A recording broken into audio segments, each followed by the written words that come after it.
ప్రభు స్తోత్రం. దైవాశీస్సులు. మొదటి సమూయేలు గ్రంథం 1వ అధ్యాయం 18వ వాక్యం. ఆమె అతనితో, నీ సేవకురాలనైన నేను నీ దృష్టికి కృపనందుదునుగాక అనెను. తరువాత ఆ స్త్రీ తన దారిని వెళ్ళిపోయి భోజనము చేయుచు నాట నుండి దుఃఖముఖిగా ఉండుట మానెను. ప్రభు స్తోత్రం. ప్రభు తన మాట మన కొరకు దీవించునుగాక. నిన్నటి దినం హన్నా ప్రార్థన గురించి, హన్నా సంతోషాన్ని, మహాబలాన్ని గురించి ప్రభు మన జ్ఞాపకం చేశారు. ఈవేళ దేవుని పిల్లలారా, ఒక విశ్వాస సంబంధంగా బలమైన మాట, బలమైన నిరీక్షణతో కూడిన విశ్వాసం గమనించినట్లయితే ఆమె ఇచ్చిన సాక్ష్యం, ఆమె పలికిన విధానం, ఆ స్త్రీ తన దారిని వెళ్ళిపోయి భోజనము చేయుచు నాట నుండి దుఃఖముఖిగా ఉండుట మానెను. ఎప్పటి నుండి? మనం 15వ వచనాన్ని గమనిస్తే 14వ వచనాన్ని, ఒళ్ళు తెలియకుండా ఉన్నావు అని ఒక చెడ్డ మాట దైవజనుడైన పెద్దవాడు, ప్రధాన యాజకుడైన ఏలీ గారు మాట్లాడారు. వయస్సులో పెద్దవారు, ప్రధాన యాజకుడు. మరి ఆమె ప్రార్థన, ఆమె హృదయ వేదన దైవజనుడికి అర్థం కాల. ఈ దినాల్లో చాలామందికి, భర్తలకు కానీ, భార్యలకు కానీ, పిల్లలకు కానీ, పాస్టర్ గారులకు కానీ, దైవజనులకు కానీ మన విషయాలు అర్థం కాకపోవచ్చు. విశ్వాసులుగా మీ విషయాలు అర్థం కాకపోవచ్చు. మీ వేదన అర్థం కాకపోవచ్చు. మీ యొక్క హృదయం కుమ్మరించబడే విధానం వారు అర్థం చేసుకోలేకపోవచ్చు. మీ ఆత్మాభిషేకంతో సమానమైన ఆత్మాభిషేకం వారిలో లేకపోవచ్చు. ఒకవేళ తగ్గొచ్చు. అయినను చూచుచున్న దేవుడు, నిన్ను నన్ను గమనిస్తున్న దేవుడు ఉన్నాడని మనం గుర్తించాలి. నువ్వు ముత్రాలువై ఉన్నావని దైవజనుడు మాట్లాడితే ఆమె చక్కగా ఏమందో చూడండి.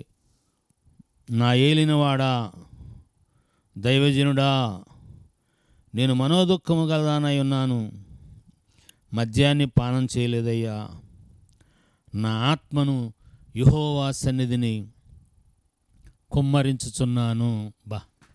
ఇదండి మనకు అవసరం. మనం కుమ్మరింపబడాలి. దేవుని సన్నిధిలో కుమ్మరించే అనుభవంలోకి రావాలి.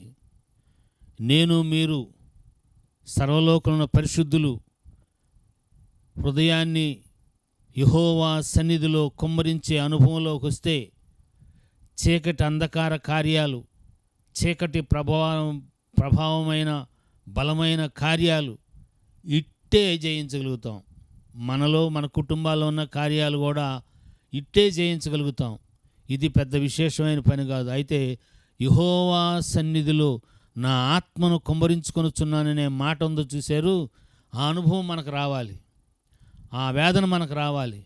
ఇతరులను మనల్ని ద్వేషించి దూషించినప్పుడు, ఇతరులను మనల్ని హింసిస్తున్నప్పుడు, బాధిస్తున్నప్పుడు, స్కూల్లో కానీ, కాలేజీలో కానీ, ఆఫీసుల్లో కానీ, దేవుని పిల్లల గృహంలో కానీ, మన కుటుంబంలోనే మన కుటుంబీకుల్ని మనం హింసించి బాధిస్తుంటే అందులో నుంచి హన్నాలాగా మనకి వేదన రావాలి, కుమ్మరింపు రావాలి. అలాంటి ప్రార్థన ఎప్పుడైతే వస్తుందో ఎదుటివారు తృణీకరించవచ్చు. వాళ్ళు అర్థం చేసుకోలేక మిమ్మల్ని తృణీకరించవచ్చు, ఇంకొక వేరుగా మాట్లాడవచ్చు ఏలీ గారిలాగా.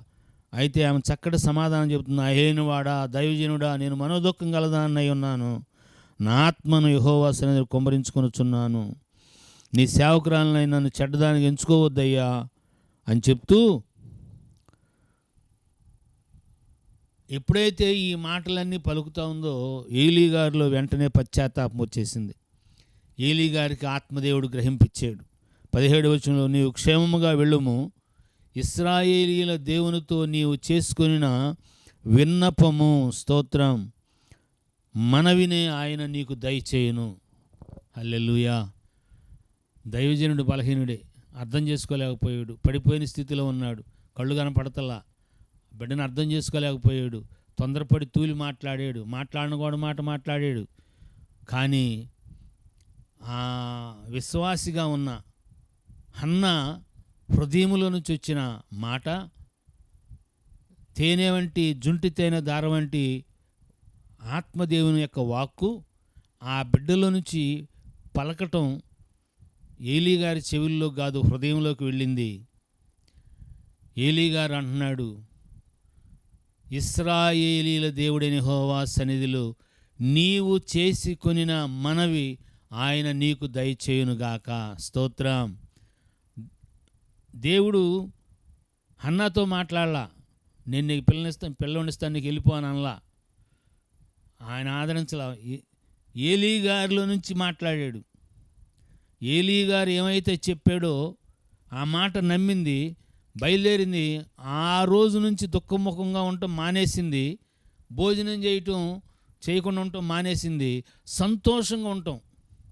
ఇది విశ్వాసానికి ఒక దేవుడు ఒక మాట చెప్పాడంటే మళ్ళీ మనం మొహం మార్చి కూర్చుంటే, మరి చెప్పాడు ఈ పని అంతా ఎట్లాగే ఉంది అట్లాగే ఉంది జరగలేదు అని అనుకుంటా సణుక్కుంటా గొణుక్కుంటా కూర్చుంటే అది విశ్వాసం కాదు.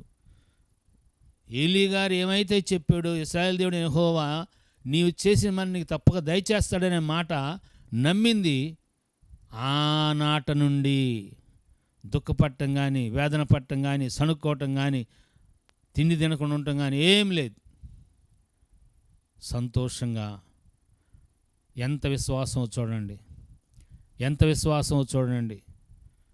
దేవుడు చెప్పిన మాట మనం హృదయంలో స్వీకరించి అప్పటి నుండి ఇంక అదే విషయాన్ని మరలా ప్రస్తావించకుండా, సణక్కుండా, అడగకుండా, గొణక్కుండా సంతోషంగా మనం జీవిస్తూ ఉంటే ఆ విశ్వాస ప్రకటన మనలో కార్యసిద్ధి కలుగజేస్తుంది.